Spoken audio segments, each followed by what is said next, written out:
bağlara bir kova dostum olsa, bir kovayı dostum olsa, gülen yerimde benim ağla benim ağlasa, ağla benim ağlasa, gülen yerimde benim ağla benim ağlasa, ağla benim ağlasa, başıma iş düşünmeyi dokun bulamazsa, yaşardım kaybılansa, bu yanlış dünyada, beş gün yalan dünyada, başıma iş düşünmeyi dokun bulamazsa, yaşardım kaybılansa, bu yanlış dünyada, beş gün yalan dünyada, bu yanlış dünyada, beş gün yalan dünyada.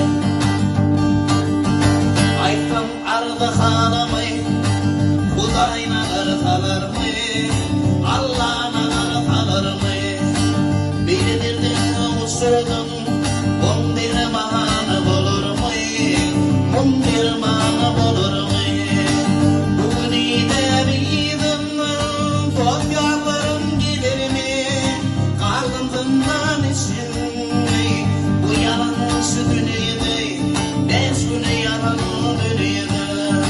İyi de bugün iyiydim, komşu olam gelir mi?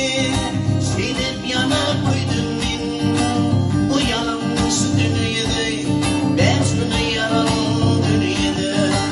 Bu yanlış dünyada, beş gün kanı dünyada.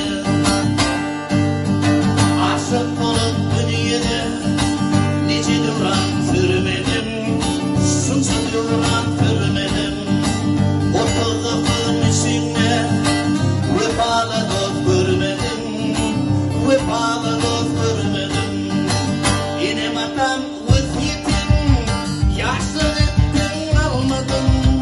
Silip yana koydum ben, bu yanlış dünyada, beş gün yalan dünyada. Hatam benim vazgeçtim, yaşlılıktan almadım. Silip yana koydum ben, bu yanlış dünyada, beş gün yalan dünyada. Bu yanlış dünyada, beş gün kanı dünyada.